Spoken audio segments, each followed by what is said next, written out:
Okay. Hello, everybody. Thanks for joining our talk today. My name is Pfeil, and I'm here together with my colleague Johannes to present our work, Memory in Motion, the Influence of Gesture and Touch-Based Input Modalities on Spatial Memory. As the title suggests, the topic of our talk is spatial memory, so I want to give a brief introduction to this term. Basically, spatial memory can be described as that part of our memory that helps us to encode our spatial surroundings. In everyday life, we have a mental representation of the space around us that helps us to do certain activities. For example, if we do our weekly shopping, we usually know the way how to get there by car, so we don't have to engage in any active wayfinding activities. Then when we get to the shopping mall, we have a mental representation about the sections within this mall, and that helps us to find the products that we want to buy. Spatial memory can also help us to free cognitive resources. So for example, if we are back home and we want to cook a meal with these products, we usually know where to find the right kitchen utensils. So we have free cognitive resources that we can use in our cooking activity. Spatial memory can also harness when interacting with technology. So I give a brief everyday examples for example, our folder system. This system, we usually have a representation of the hierarchy of these orders of these folders and where our documents are, and we can customize them and spatially spread them as we want it. So that helps us to ease our filing and finding of the right documents. Also, when we interact with applications very often, we get used to the tools and the function in this application, so we can find them automatically, which leads to a more fluid interaction. Also, I think everybody knows when we kind of go through our apps and we search for our favorite ones, we usually know, okay, we have to swipe to the right 2 times, and then we find this favorite app on the top left corner. So there has been an extensive bulge of work in HCI that investigated how we can design input and output modalities to best support spatial memory performance. Concerning the input modalities, former research investigated or compared different input modalities, for example, mouse and touch input, or direct and indirect touch input. And also a lot of work has been done to investigate how body movements in interaction can improve spatial memory performance. When we look at related work concerning the output modalities, we can see that there's lots of work done in how specific visualizations, for example, fisheye lenses or focus and context systems, can help spatial performance. Also, the role of display size has been extensively researched to see what size is best for supporting spatial memory performance. In our work, we want to build on this extensive research and investigate the combination of input and output modality on spatial memory performance. Also, if you think you're an interaction designer, you usually not only design for spatial memory, but you also have to keep in mind usability aspects like efficiency and user preference or user satisfaction. Therefore, we are particularly interested in how spatial memory performance or measures of spatial memory performance relate to measures of efficiency and user satisfaction. So what did we do? Concerning the input modalities, we had 3 conditions. The first condition was called pad, where participants interacted with a trackpad. The second condition was called touch, where people engaged in direct single touch. And the third condition was called move, where people interacted with a Sony PlayStation 3 Move motion controller. Here, at the beginning of our experiment, we kind of played with different gesture input options, and we found that the Move controller resulted in the most robust and accurate panning operations. Concerning the output modality, we opted to go for display size, and we had 2 different sizes. Once there was a small display, which was 10.6 inches, and that resembled a personal tablet size. And the large display was 55 inches, which is common for public displays. And this is what our experimental design looked like. We had the input modality as a within subject variable, So every person or every participant used all 3 input modalities, and we had the output modality or the display size as the between subjects variable. So half of the participants worked with a small display and the other half with a large display. Overall, 28 participants took part in our study. Here you can see what the setup looked like. So the display was placed horizontally, and people were standing in front of it and interacted with the different devices. So on the top, you can see how people use the trackpad, and then in the middle, it's the direct touch. And at the bottom, you can see how people interacted with the move controller to pan the canvas. Regarding the task, we used the task that is well established and has been extensively used before. I think that helped us to relate the findings of our study to previous work. This task consisted of 2 phases. The first phase is called the navigation task. Basically, there was a huge canvas, and only part of it was shown on the display to the user. At the beginning, the display was empty, and there was shown an overlay of an item, and the person or participant had to search for this item on the canvas using the specific input modalities. Overall, there were 18 items spread on the canvas, and participants were asked with each input modality to search for a series of 8 items. And because we needed to give them time to get to know where to find these items, this series of 8 was repeated 6 times. The second part of our task was called object location task.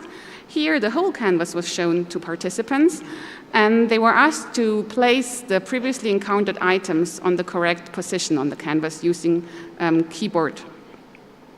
So this was all about the setup of the experiment, and I'm going to hand over to Johannes, who will talk about the analysis and the results.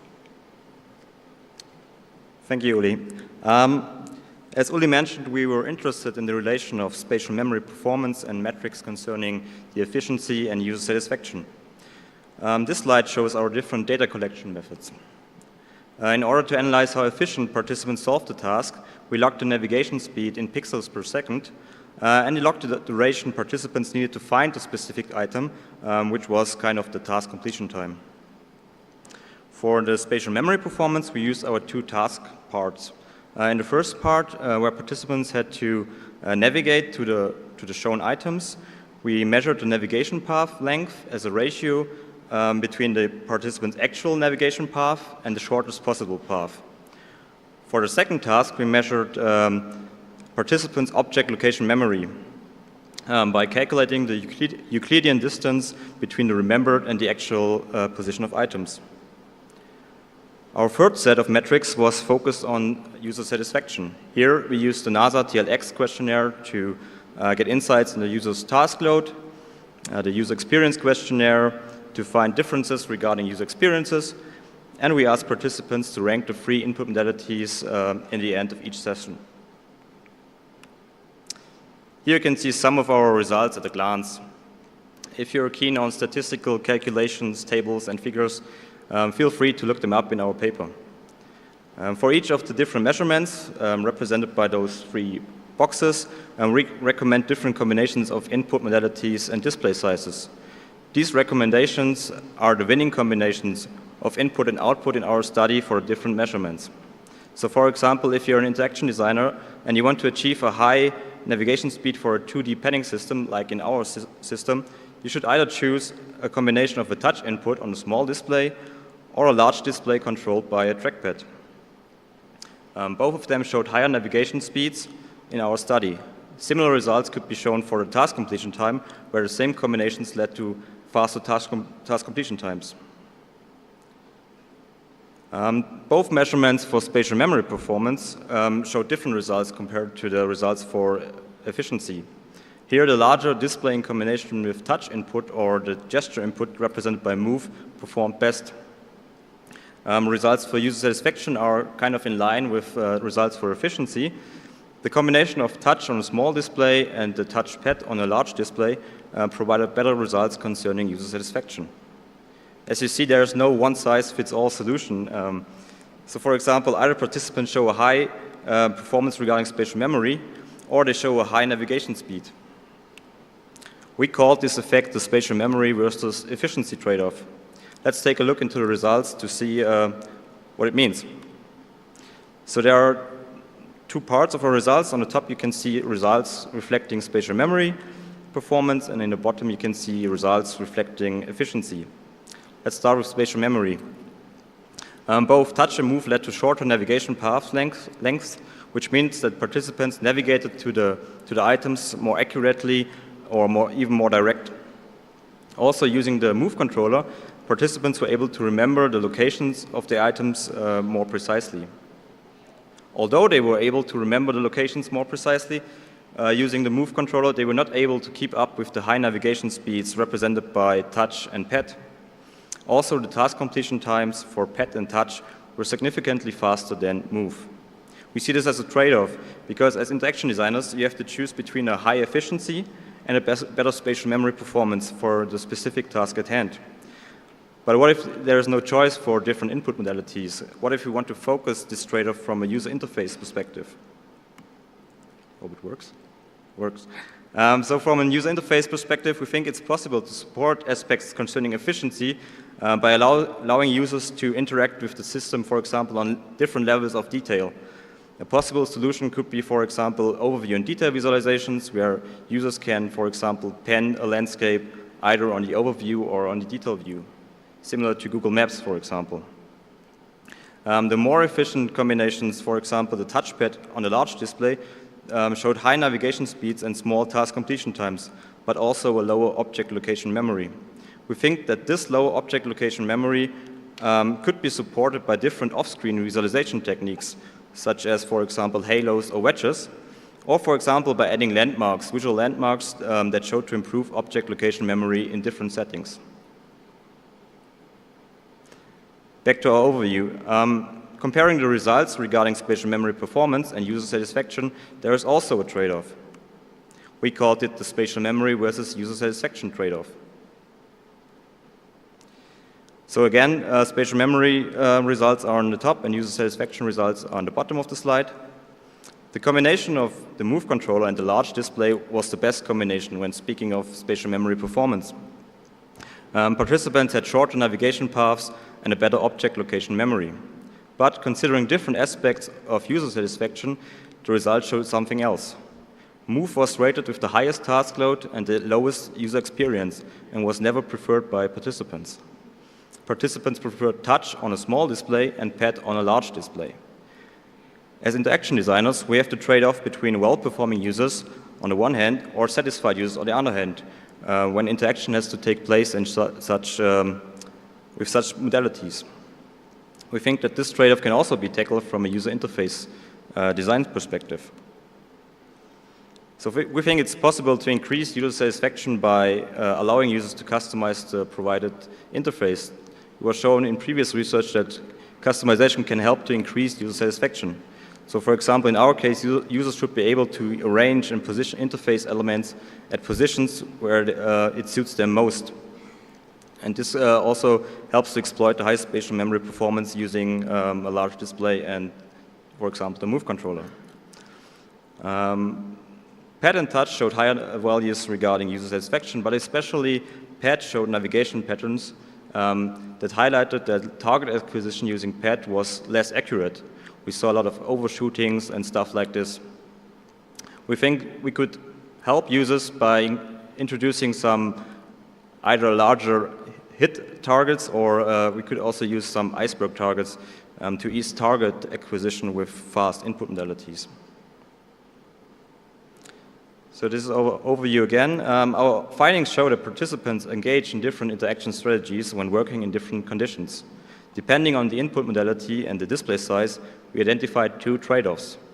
The spatial memory versus efficiency trade-off shows that higher spatial memory performance is not linked to a higher efficiency, and the spatial memory versus user satisfaction trade-off shows that people not always prefer the input modality where they objectively perform best or even better. These trade-offs lead to different usage patterns that participants take on to fulfill the task at hand. If you're interested in more detailed results, tables, figures, and numbers, feel free to read our paper or use our task set for your own next experiment. Thank you.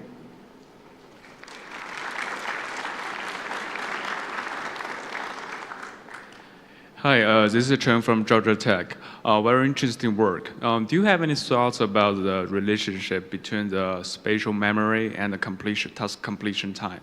Because obviously using the move controller, because it's slow, you have longer time to memorize the path or whatever.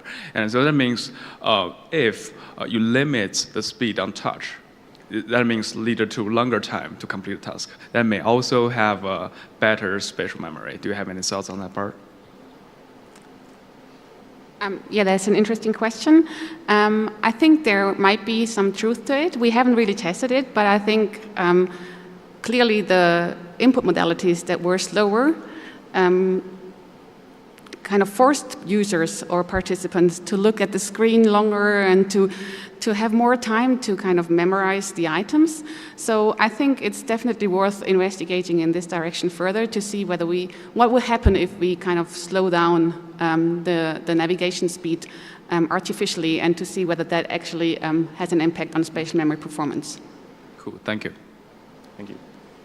Hi, I am Jackie from Stanford University. I have a quite similar question. So my concern is that because using move controller is more difficult, maybe user will spend, harder to try to remember those items, because otherwise it will take this very long to actually find the object. And also you have mentioned that in the trackpad scenario, users have been doing overshoot. So maybe users are doing overshoot because they're like very familiar to the interface. When you try to get somewhere really, really fast, it's probably more efficient to do some overshoot. But for the move controller, because it's so difficult, they just want to optimize the path instead of like going there quickly. Yeah, I think that's definitely true, and there's more to this in our paper. Actually, what we found was that based on the input modality that people use, they kind of engaged in different strategies. So as you said, while using the move controller, they were forced to kind of interact slowly. So they had the strategy to have more time to look at the items, whereas with the trackpad, they knew that they were so fast, they didn't really care whether they kind of accurately kind of got to the point directly, and that's why there's lots of overshooting. So I think what's really interesting is to see whether kind of using different input modalities actually lead to different interaction patterns that users kind of take on to fulfill the task. Yeah, thanks. Very interesting work. Hello, I'm Rowan from Northwestern University.